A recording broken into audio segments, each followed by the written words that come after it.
Today I want to go through and show you each and every lens that I use for filmmaking or YouTube or whatever it is.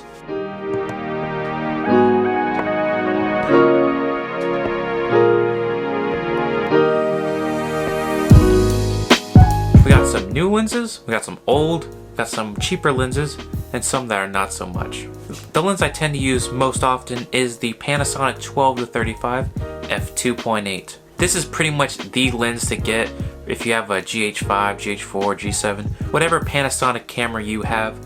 It's a great lens to invest in because it really gives you those primarily focal lengths you need, and it does it at a constant f2.8. Now, the lens that I would use before I got the 12-35 was just the kit lens. It has a great zoom range from 14mm to 42. It has a good focal length range from 14mm, which gives you pretty wide angle, and 42mm allows you to zoom in and focus in on your subject. And being that, this is probably the sharpest kit lens I have ever seen. The only flaw with this lens is just how dark it is. f3.5 doesn't let in a huge amount of light, and if you had to zoom in, you would go all the way down to f5.6. So that's where the constant f2.8 lens really shines. The last of my Panasonic lenses, the 25mm f1.7. It's a bargain of a lens that you can find on sale for around $150. f1.7 lets in a lot of light to their sensor and allows you to blur the background and get some cinematic looking video. It's actually really useful for taking portraits as well. I have a Rokinon lens, the 16mm t2.2. It's the cinema version of the 16mm f2 lens. So f2 will not this wide angle. This is one stop faster than my Panasonic lens and gives you a wider angle. It has a very short minimum focus distance, so you can focus really closely. So combined with that, the f2 aperture, this can give you a shallow depth of field even at this wider angle. Now, this is probably one of the sharpest lenses that I know, even though that Panasonic lenses are pretty sharp. All of my other lenses are vintage lenses. I bought these at flea markets, yard sales, estate sales, whatever it may be, and I got them at a pretty good price as well. My first three lenses I bought with this old film camera. It's a Pentax K mount, so you can just grab an adapter from Amazon, put it on each of your lenses, and you're good to go. My favorite out of the bunch is the Sears 50mm f1.7. Back when I had the T3i and just the kit lenses, putting this f1.7 lens on the T3i was really good for getting cinematic looking video. The second lens is the Sears 28mm f2.8. I didn't tend to use this lens too much because it must have some sort of focusing issue or whatnot, but it's just soft wide open at 2.8. It's really unusable. You have to stop down to 5.6 or f8 to get sharpness, and that really defeated the purpose of that prime lens.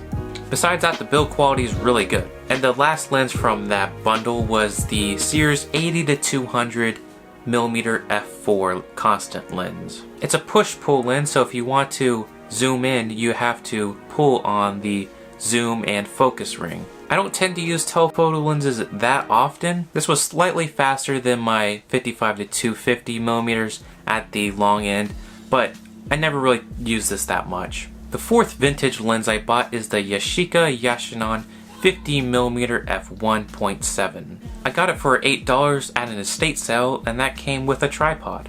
I really preferred this 50mm over the Sears lens. It feels just a little bit better, and it really gives a unique look. I really liked using this on the Canon T3i and 7D. Although testing out this lens now, it doesn't appear to be as sharp as I remembered it to be. Still gives a really unique look, and I still enjoy it. Moving on, we have this Nikon 35-70mm f3.3 to 4.5. At this point, I was still rocking the kit lens on the Panasonic G7, and I thought if I bought this lens, I would be able to shoot at slightly lower apertures. But this lens does appear to be sharper than my previous vintage lenses. Pretty sure that this was a kit lens to the Nikon film cameras. The focus is pretty smooth, but it's all made out of plastic. I bought an additional 3 vintage lenses while I was in California at a flea market. The first one is a JCPenney 28mm f2.8. It looks a lot like the Sears 28mm. Although this lens is sharp wide open, which is great. Even though that this filter thread is damaged, it doesn't matter because I only paid $3 for it. Now this lens gives you an older sort of lens aesthetic to your footage. Kind of lowers down the contrast, and the blurry background is just slightly, I don't know, filmy. The build quality is not as nice as the Sears lens, but I'll trade that for good image quality. I also bought a Vivitar 28mm f2.5.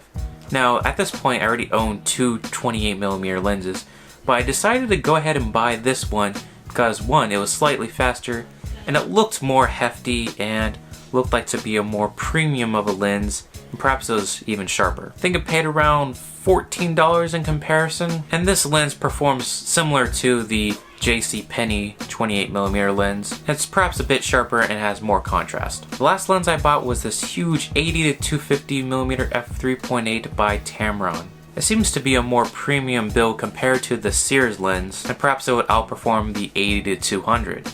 It even has a tripod mount. It also has an M42 mount, which the adapters are pretty cheap, so I decided to go ahead and get this one. I pay a modest $18, and it does seem to outperform the Sears, but it's not really that much. And a modern lens will definitely be way sharper than these.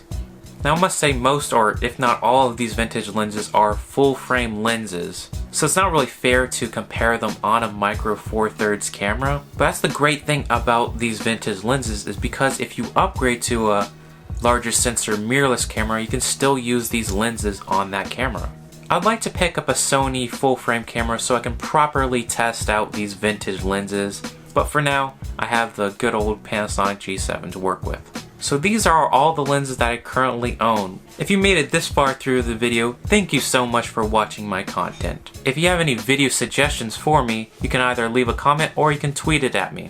Or if you want to keep watching, you can watch these videos right here.